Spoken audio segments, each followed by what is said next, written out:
Merasa bodoh pas masuk kerja. Siapa yang di sini pernah ngerasa bodoh pas masuk kerja? Gue pernah. Hai, gue Keneta. Biasanya suka ngonten di iseng sih di sosmed kayak Instagram, TikTok. Cuma ini first time coba di YouTube.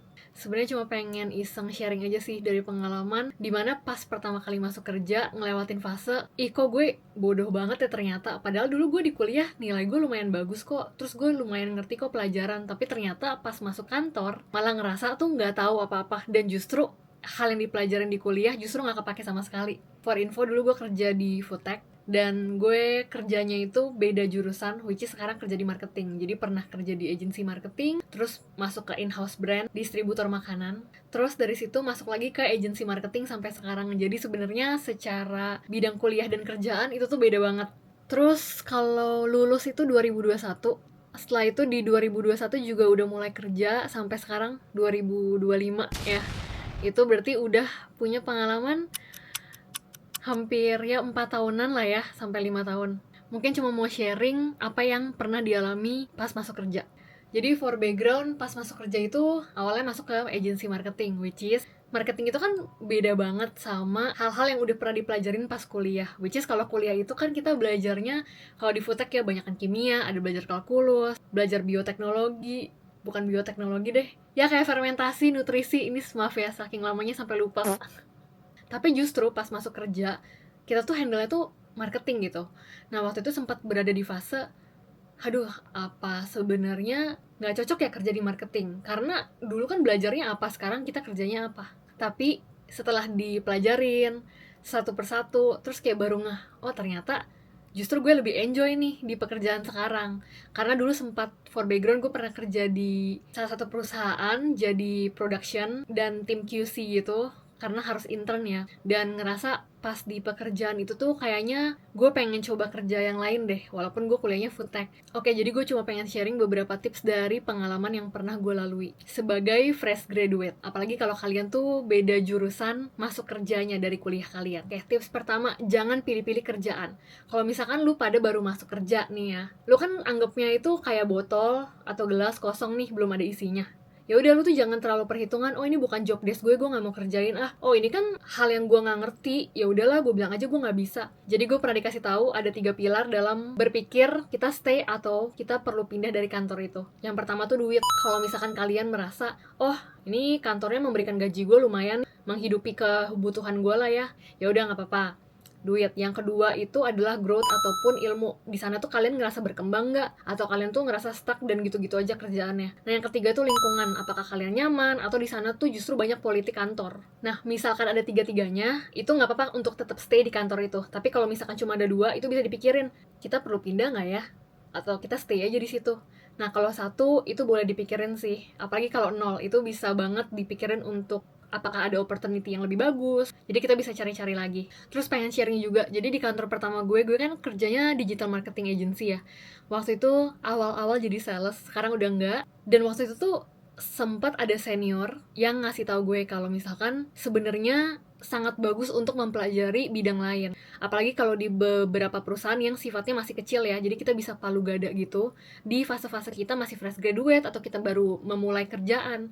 Alasannya adalah yang dilihat dari pekerjaan itu tuh kadang harus melihat banyak perspektif dari job description. Contohnya nih, kayak misalkan waktu gue kerja di agency dan jadi sales. Permasalahan yang sering terjadi adalah tim salesnya itu kadang setelah ada client deal, brandnya kan masuk, dan di handle-nya itu kita kasih ke tim account biasanya. Dari tim account itu barulah kita bareng-bareng kick off internal untuk meeting sama tim desain lah, tim eksekusi lah seperti apa, atau ada tim production, tim KOL, dan sebagainya. Nah, problemnya adalah saat sales tidak mengerti apa yang dikerjakan tim eksekusi, kadang itu pernah beberapa kerja dia, apa yang dijanjikan oleh tim sales, misalkan kayak, oh kita mau ya 1 bulan KPI-nya itu 3M impressions, padahal budgetnya organik. Nah, hal itu karena dia nggak mengerti, yang penting dia close deal aja, tiba-tiba pas masuk, tim eksekusinya tuh dimarah-marahin sama klien dengan alasan, lo gimana kan kita masuk sini karena lu pada udah janji lo sama gue.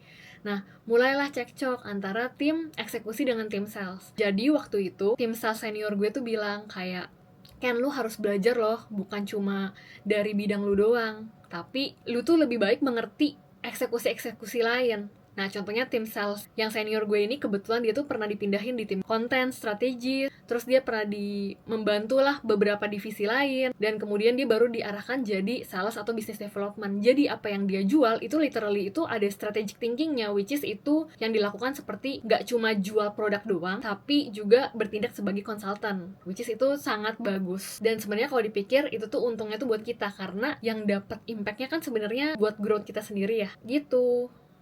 Tips kedua, jangan baper. Apalagi kalau di kantor itu banyak drama-drama politik yang melibatkan diri Anda sebagai fresh graduate yang tidak mengerti apapun. Kayak misalkan masuk terus nyapa, terus ada yang kayak, ih, kok ini seniornya nggak nyapa balik ya? Emang dia benci ya sama gue? Apa karena gue junior? Orang-orang itu tuh, apa ya, bukan bete, kadang mereka emang terlalu banyak kerjaan sampai nggak bisa pay attention to details gitu loh untuk sapaan-sapaan orang. Terus misalkan kalian ada kerjaan, ini dari pengalaman sendiri ya, kayak ngerasa waktu itu sempat ditegur, ini kok kayak gini ya, jelek banget loh, gini-gini, emang kamu pas kuliah itu nggak belajar ya? Masa buat kayak gini aja nggak ngerti? Dan sempat juga ada di fase waktu itu nanya, terus dibilang kayak, Ken kok kamu banyak tanya ya? Maksudnya kamu kerjain dulu, jangan apa-apa maunya disuapin dong. Nah tapi waktu itu sempat coba inisiatif cari-cari template sendiri, terus sempat dibilang kayak, loh kayak gini kan salah, harus buat lagi, kenapa nggak tanya? Kalau bingung tanya dong. Nah itu sebenarnya terjadi cuma di beberapa kantor ya. Jadi sebenarnya environment kantor itu sangat mempengaruhi kehidupan. Intinya adalah apapun yang terjadi, jangan baper dan being profesional aja. Selama kita berusaha mau belajar, terus kita mau bekerja yang terbaik, itu hopefully bisa jadi lebih baik sih. Nggak usah membawa urusan kantor dengan perasaan personal, karena itu tidak impactful sama sekali.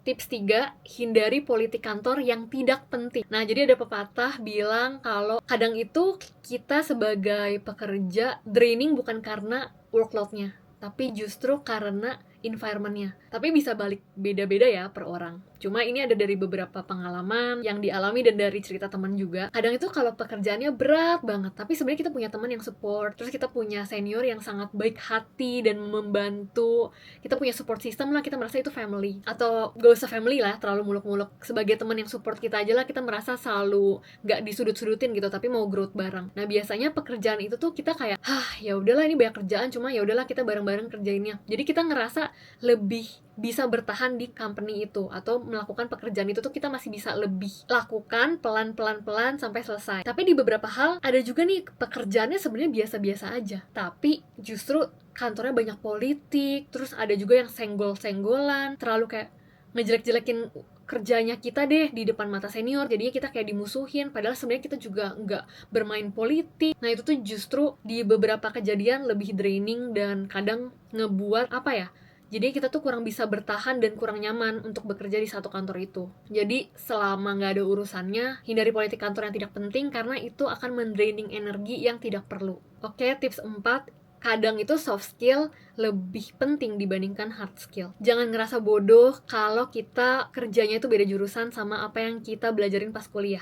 Karena sebenarnya kita tuh masih bisa menggunakan soft skill kita, meskipun kita punya PR lebih nih untuk mempelajari hard skillnya lebih maksimal dibandingkan orang-orang yang udah dapat privilege untuk belajar waktu kuliah. Jadi misalkan nih dari pengalaman, kayak gue kan dulu food tech, dan ikut beberapa aktivitas kayak himpunan, terus beberapa sempat kerja part time juga. Nah itu tuh gue belajar banget buat yang namanya project management dan time management skill sih dari pengalaman yang dilakukan selama masa kuliah. Terus gimana caranya kita communication dengan orang, kita negosiasi sampai deal, dan itu soft skillnya kepake banget buat dunia kerja. Tips 5, mau belajar dan gak nyolot. Kalau dipikir-pikir maksudnya apa ya? Nah jadi for background, sempat kerja di suatu kantor, dimana di dalam kantor itu tuh ada, anggap ya, ada manajer A. Nah, manajer A ini baru di hire nih, dan dia tuh mendapatkan komplain dari manajer B, C, dan D karena dibilangnya sebenarnya manajer A yang di hire itu tidak sepintar orang manajer yang dulu resign. Nah, cuma manajer B, C, dan D itu tuh bingung kenapa si manajer A ini tuh tetap dipertahankan dari manajemen. Dan waktu itu kita sempat ngobrol-ngobrol sama tim manajemennya dan akhirnya mendapatkan suatu insight kalau karakter orang justru jauh lebih penting dibanding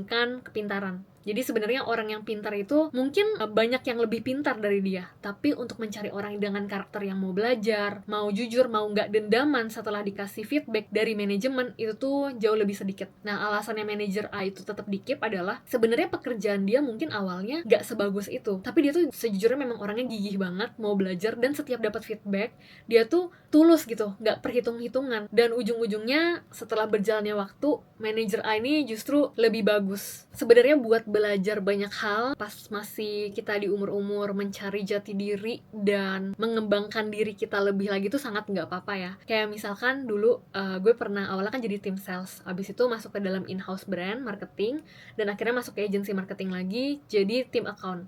Nah, tapi di dalam tim account itu, karena namanya startup ya, dan agency, jadi kita tuh sempat mengalami kayak perubahan secara sistem. Jadi dari account doang, tapi kita juga merangkap sempat jadi tim konten strategis, jadi juga ngebuat strategi, bukan cuma tektokan aja sama klien. Dan even gue tuh selain tektokan sama klien, terus sempat buat strategi campaign turunan umbrellanya, terus gue juga yang schedule post, gue juga pernah disuruh buat desain dari story, ngebuat konsep, ngebuat script, ngasih brief ke tim desain juga untuk buat feed atau carousel atau brief video juga. Nah, itu tuh belajar banyak banget, padahal posisinya tuh waktu itu cuma satu. Gue jadi belajar juga kayak handle KOL atau influencer seperti apa. Oh, ternyata kalau influencer itu ada storyline-nya loh, ada draftnya, ada ngurus kontraknya, terus ada buat reporting insight-nya juga. Terus gue juga sebagai tim account sempat tektokan juga sama tim performance marketing. Oh, ternyata cara Google Ads kayak gini ya kalau mau pasang GDN atau mau pasang SEM. Terus kalau Meta bisa buat Facebook, bisa buat Instagram, TikTok Ads juga ada TikTok Ads Manager. Bahkan gue juga pernah